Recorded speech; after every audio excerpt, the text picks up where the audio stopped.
I never thought my father's funeral would be the setting for my most satisfying moment of vindication. But life has a way of writing endings you'd never expect. My name is Claire Wilson, and for 27 years, I watched my older brother Michael systematically position himself as the good child, while painting me as the family disappointment. Dad built his construction company from nothing, working his way up from swinging hammers to overseeing multi-million-dollar projects across the Northeast. Michael, 5 years my senior, had always been calculated in his approach to our father. While I wanted a relationship, Michael wanted the company. From the outside, we looked like the perfect family. My brother graduated with honors from Wharton, came back home, and stepped directly into a VP position at Dad's company. I chose a different path, attending art school and eventually opening a small interior design firm. My father never said it outright, but I could tell he was proud of me forging my own way, even if Michael constantly reminded everyone that my business operated at a loss for the first 3 years. What nobody knew was that for the last decade, I had been quietly helping my father with the company's residential design division. What started as occasional consultations over Sunday dinners evolved into me redesigning entire project aesthetics, modernizing their approach, and bringing in a younger clientele. Dad paid me as a contractor, insisting it remain our secret. "Your brother has certain expectations," Dad told me during one of our private meetings. "Let's just keep this arrangement between us for now." I didn't fully understand what he meant until I discovered Michael had been systematically working to convince our father I was financially irresponsible. He accidentally forwarded me an email where he'd told Dad I had asked him for a loan, completely fabricated. Another time, he mentioned at a family dinner how worried he was about my spending habits. In front of Dad and his new girlfriend Sheila. He'd cultivated this narrative for years, all while I kept my head down and did my work. 3 months before his unexpected heart attack, Dad invited me to lunch at our favorite seafood spot overlooking the harbor. "I'm making some changes, Claire," he said, unusually serious. "I've been watching you both for years. You have my creativity, but you also have something your brother never will: integrity."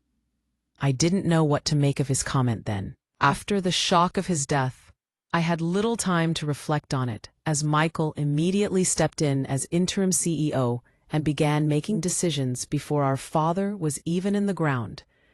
The funeral was exactly as Michael wanted it: formal, business-focused, with more industry colleagues than family friends. I sat in the front row, genuinely grieving the man who had taught me to fish, to change a tire, and to stand my ground. Michael sat beside me, dry-eyed, accepting condolences with practiced solemnity. Sheila, Dad's girlfriend of 2 years, had been relegated to the third row, another of Michael's executive decisions. At the reception afterward, Michael clinked his glass for attention. The room quieted as he adjusted his perfectly knotted tie. "Thank you all for coming to honor my father," he began, his voice carrying the artificial weight of grief. "As most of you know, Dad built Wilson Construction from nothing. He dedicated his life to this company." He paused, scanning the room. "And now, as he made clear many times, the responsibility of carrying on his legacy falls to me." My stomach tightened as he continued. "While my sister chose a different path," he gestured toward me, with what guests would interpret as graciousness, but I recognized as dismissal. "I've spent my career preparing to take the helm. As of this morning, I've officially assumed the role of CEO. As per my father's long-standing wishes." This was news to me. Dad's will hadn't even been read yet. To Claire, Michael raised his glass in my direction, his smile not reaching his eyes.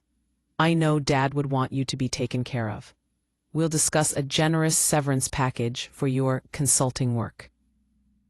The room murmured in confusion as I felt heat rise to my face. He was publicly firing me from my contractor position while pretending to be generous.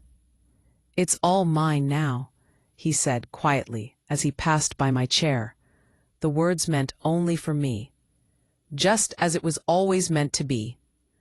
I might have let it go, might have walked away with whatever scraps Michael deemed appropriate. But then I saw Sheila dab at her eyes in the back of the room, excluded and diminished, just as he had done to me for years. Before I could respond, a throat cleared from the doorway. Lawrence Winters, Dad's attorney for over 30 years, stood there with a leather portfolio tucked under his arm.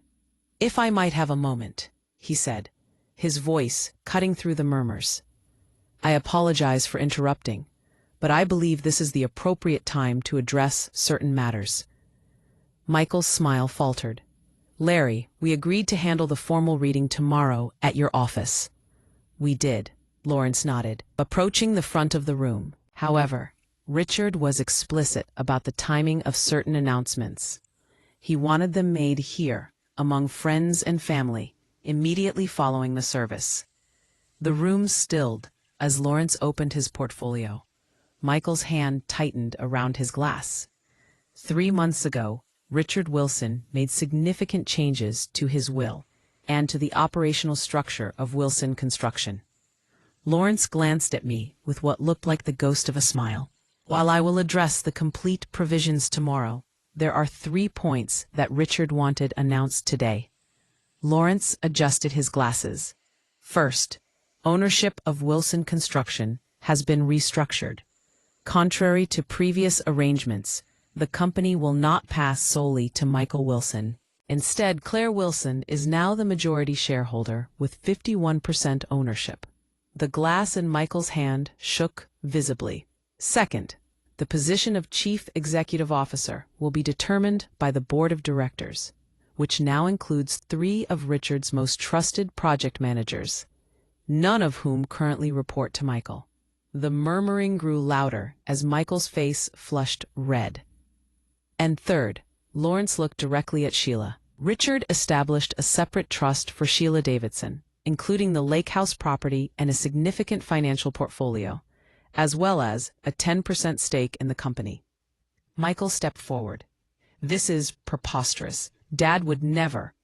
"Your father signed these documents of sound mind and body, witnessed by myself and 2 other attorneys," Lawrence cut in, his professional demeanor never wavering. He also recorded a video message explaining his decisions, which will be shown at tomorrow's formal reading. Lawrence turned to me. "Claire, your father asked me to give you this privately, but he also said I should use my judgment if circumstances warranted." He handed me an envelope. Inside was a handwritten letter and a small key. "Claire, if you're reading this at the funeral, it means Michael couldn't wait even 1 day to try claiming everything. Some people show their true nature when they think they've won." The key opens the safe in my home office. Inside, you'll find documentation of the unauthorized bonuses Michael has been paying himself for the past 5 years, as well as evidence of clients he diverted to his own side business.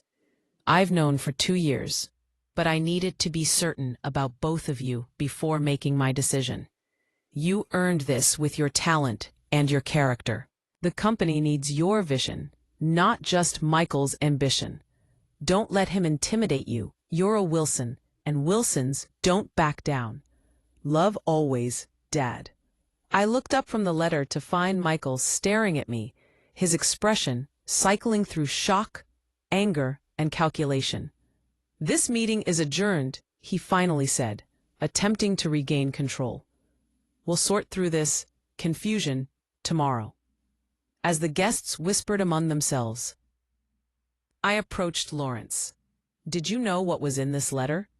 "Not specifically," he said quietly, "but Richard told me Michael might have some accounting discrepancies to answer for. The forensic auditor's report is also in the safe. I nodded, a strange calm settling over me. And the board meeting to determine the CEO. Scheduled for Thursday. His eyes crinkled slightly.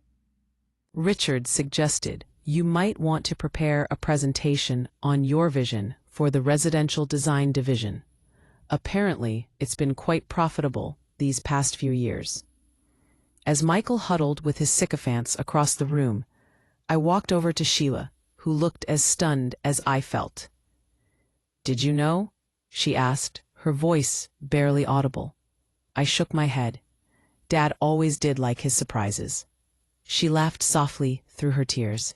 The last thing he said to me was that I should watch the funeral carefully because justice doesn't always wait for the courthouse.